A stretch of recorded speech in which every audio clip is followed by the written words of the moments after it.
Radio Mont-Blanc. Radio Mont-Blanc. Salut, c'est Irma sur Radio Mont-Blanc.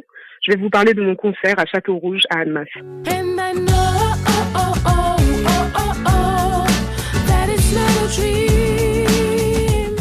Irma en concert ce jeudi à Château-Rouge-Annemasse. Bonjour, elle est avec nous. Bonjour Irma. Bonjour. Avant de parler du deuxième album Face qui est sorti le 2 juin, on va faire un petit bond en arrière. Il y a de ça 3 ans, on s'est eu au téléphone pour parler du succès planétaire de ta chanson I Know. Ouais, je m'en souviens. Alors, en tout cas, je crois que t'étais toute jeune quand t'as écrit cette chanson I Know. Exactement, c'est une des premières chansons que j'ai écrites en fait. J'étais au Cameroun, à Douala où j'ai grandi et c'est vraiment une des chansons que j'ai composée quand j'ai commencé à apprendre la guitare. Et c'est vrai que moi de voir le parcours qu'elle a eu, c'est assez fabuleux.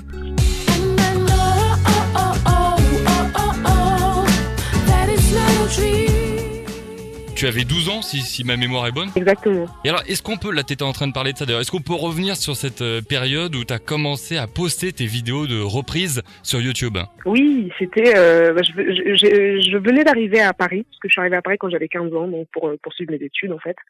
J'ai commencé à poster des vidéos sur YouTube d'ailleurs un peu par hasard, parce que la première vidéo que j'ai postée, c'est une vidéo qui était dessinée à une amie. Et j'avais pas pu lui envoyer par mail parce que le fichier était trop lourd. Et donc j'ai décidé de poster sur à l'époque YouTube en plus venait d'arriver.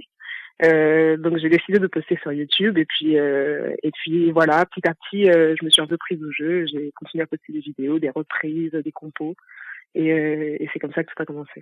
Et comment on réagit quand on voit que au niveau des vues, ça augmente, ça gonfle? Déjà aujourd'hui ça paraît ça paraît banal, mais déjà à l'époque de voir que des gens à l'autre bout du monde pouvaient voir des vidéos que j'avais fait moi dans ma chambre, etc. Déjà pour moi ça paraissait assez improbable. Donc voilà, de voir que ça grossissait comme ça de jour en jour, c'était lunaire.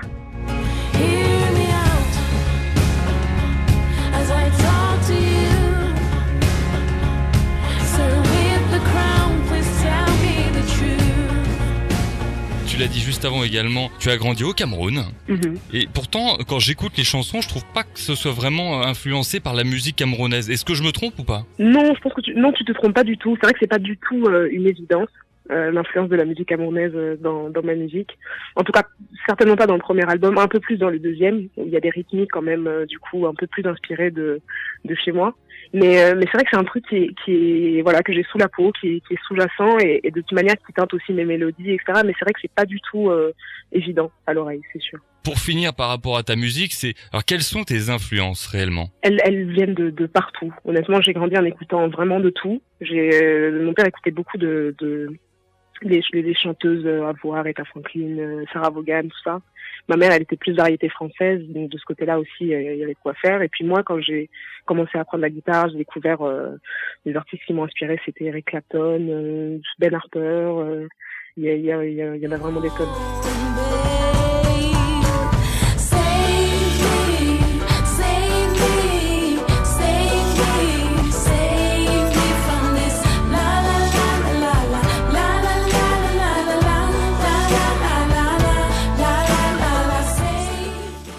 En tout cas, on sent que tu aimes voyager, tu aimes bouger. D'ailleurs, le nouvel album, t'es parti à New York. Mm-hmm.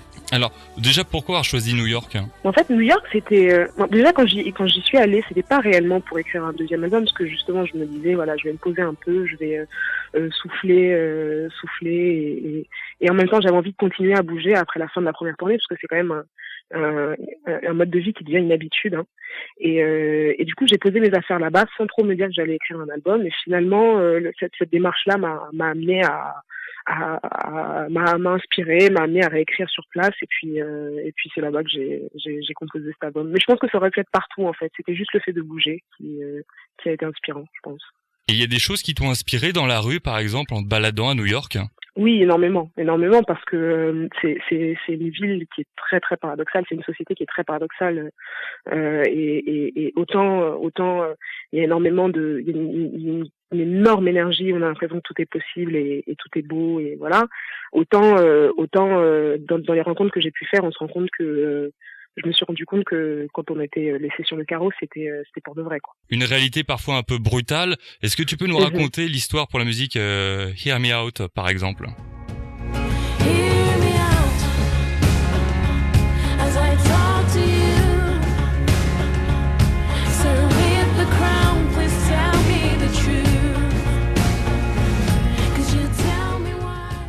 Pour Hear Me Out, oui, cette chanson justement, elle vient d'une rencontre que j'ai faite là-bas. Quand je me baladais, puis je suis tombée sur un couple de jeunes SDF, voilà, qui était en train de se réveiller, et je me suis assise avec eux, j'ai commencé à leur parler, et puis me raconter leur histoire. Ils m'ont raconté que ça faisait quelques jours qu'ils étaient descendus dans la rue, et on a passé quelques temps à discuter comme ça, et cette chanson-là, voilà, c'était une espèce d'appel à souvent regarder autour de soi quand on est un peu dans sa vie et qu'on trace, on va dire. C'était une sorte voilà, d'appel à parfois lever un peu les yeux, quoi. Mais je sens que ça t'a marqué, comme cette rencontre t'a marqué. Oui, énormément. Bon, en tout cas, c'est celle qui a donné aussi qui a donné l'impulsion, on va dire, du deuxième album, quoi. Et en parlant de rencontres qui t'ont marqué, alors là, c'est une vieille rencontre, Mathieu Chédid. Alors, Mathieu Chédid. Ah oui. Ah, attention, alors, Mathieu Chédid, avant de nous parler de ta rencontre avec lui, il a collaboré avec toi pour cet album. Oui, il a fait un solo sur un solo de guitare sur une des chansons. Et pour moi, c'est un rêve d'avoir un solo de guitare de Mathieu Chédid sur une chanson, et je l'avais rencontré parce qu'il m'avait donné la chance de faire ses premières parties à 3 ans. Et voilà, quand j'ai écrit donc cette chanson qui s'appelle Catch the Wind, j'ai pensé à un solo, et j'ai tout de suite pensé à lui. Et d'ailleurs, je me disais vraiment pas qu'il aurait le temps de le faire, surtout parce qu'il tourne quand même tous les jours de l'année. Et en fait, non, dans sa grande générosité, il a pris le temps de le faire, et c'est très très beau, vraiment. C'est un joli cadeau. Un très très beau cadeau.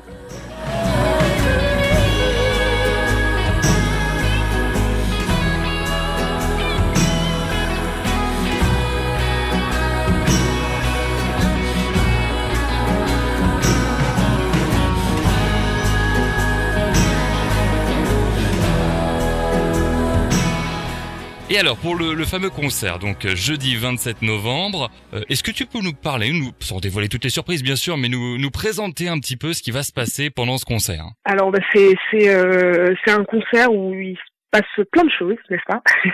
J'essaye de présenter un peu tous les différents univers, en tout cas ceux des 2 albums. Donc il y a des parties un peu acoustiques, aussi voilà, simplement avec ma guitare, ma voix ou mon piano, et puis d'autres beaucoup plus orchestrés, beaucoup plus arrangés.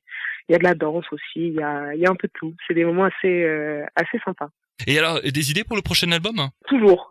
Elles sont dans le tiroir, elles sont bien au chaud. Et en fait, j'écris constamment. Après, souvent, quand on réécrit un album, quand on réécrit pour un projet qu'on a fait entre-temps, on passe un peu à la trappe. Mais bon, je garde tout ça dans un tiroir, et puis je le ressortirai au moment venu. Mais je sais pas pourquoi, mais ça sent le voyage encore. Une autre destination. Ah oui. Là, de toute façon, je pense que je peux plus faire autrement. Ah bah, donc j'aurai la chance, en tout cas, de pouvoir le faire. Je pense que je m'arrêterai pas. Eh bien, continue en tout cas, ça fait plaisir. Merci Irma encore. Merci beaucoup. À dans 3 ans. À bientôt, à dans 3 ans.